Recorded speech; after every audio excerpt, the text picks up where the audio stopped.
Now, a new series of Celebrity Hunted kicks off tonight. 10 famous faces go on the run trying to avoid capture by the hunters. It's all for a good cause. Stand up to cancer. So before we catch up with some of those taking part, let's have an exclusive look. We've got CCTV of Bobby and Saffron. It looks like they had a really clear objective and they are moving at speed. Our ambulance is going to get us out here. We've got the keys. Okay. Having arrived at a nearby car park, Bobby and Saffron are attempting to make their way out of Shrewsbury. I don't think it's this way. I don't think it's this way. Maybe turn around here. I don't know. I really don't know. We don't just want to win it, we will win it. They're stuck, they're stuck. Oh, they want us. Definitely. Sierra Oscar 99 to HQ. Currently there is a loss of vision for both the fugitives. OK, hang on, we've lost some. Where's it gone? Stay flat, stay flat. I am a bush. I am a bush. Not that kind of bush. Yeah, I am a bush. Brilliant. Well, with me now, Strictly's Katya Jones, Olympic snowboarder, Aimee Fuller and Maths with Bobby Seagull. Aimee, can you just explain how this works then? Well, that's a very, very good question that I'd love to know the answer to. It is a totally immersive experience. You're stripped down of all of your valuables. You're given, I think it was like £100 in cash, and you're told you need a tent and a backpack, and you just go. We fled. We didn't take a tent, though. That's the only thing. Yeah, the strategy was not to take a tent because we didn't want to stay in a tent. So it's... Why did you want to stay Bobby, in a tent? it's a pain, isn't it? Saffron and I, we had, like, camper backpacks. We were like... Absolutely not.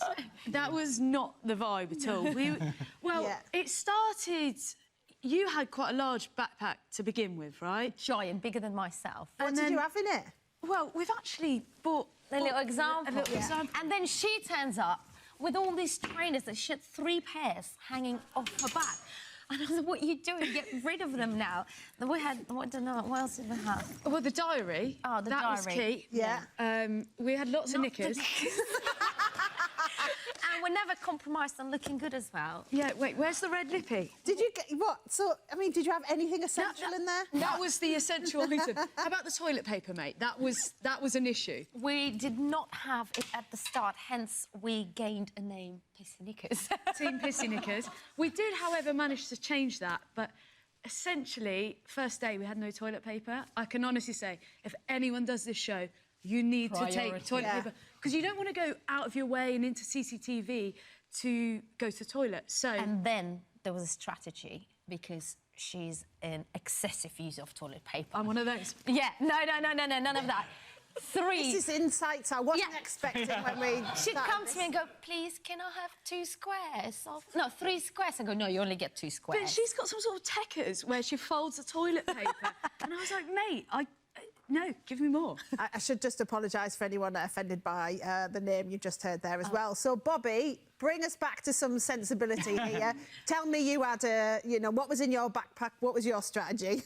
So, our backpack, Saffron and I, we decided we will do anything it takes to try to get to the end. So it meant everything. We had compasses, maps, books, multiple clothes. We had, like, our face toners. Saffron had a makeup bag. We do it in style, but also prepared for the substance as well. Yeah, and did you enjoy it? So, enjoy is one of those words that, in hindsight, in retrospect, yes, I enjoyed. You know, like, sometimes you do an exam, and you're glad you did it, it made you a bigger person, but in the moment, you know, when you're being chased and you're not quite sure where you're waking up, you're not quite sure where your next meal's going to turn up, you know, enjoy is probably, like, a stretch of the word. Yeah. I think that's the magic of the show, though.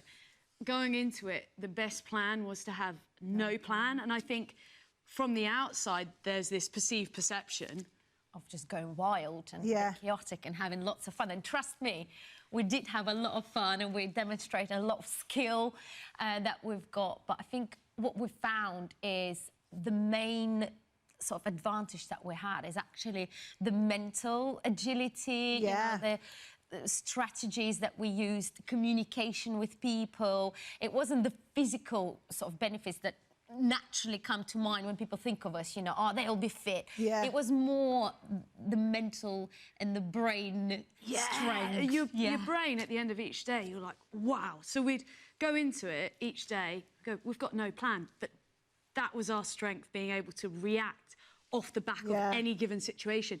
You'd speak to one stranger and that one person would change your day. Before you know it, you're doing yoga with their daughter in their garden and having a barbecue with these incredible humans. Where's my invite? You were in the tent. You were in the tent. Yeah. Aren't you, Bobby, still feeling like you're being chased, though? Is this true that every time... There's a sense of paranoia because the one thing about being on the run is you never know where you're going to end up. Are you going to end up camping, in a field, in a ditch, in a hotel, in an Airbnb? And the nights after the whole process, generally you wake up and every time you hear a helicopter or see a black 4x4, you're a bit panicky, generally for a few weeks. And you throw yourself into a bush and shout, I am a bush. I've not gotten that quite far. Not that far. Yeah. What do your students think about... Because obviously you're still teaching maths. Yeah, what do your students think about you doing this? They said, Miss Seal, there's no way you'll survive more than a day or two, because they know that I'm quite loud, I'm a sort of bright personality, and like for the hunted process you've got to try and be discreet. And it was, I'm like smiling around going, hi, nice to meet you, how are you doing, you good, lovely. That's hunted, you need to be like surreptitious and sneaky, and that's not me, so it required a new Bobby. Yeah, I bet it was.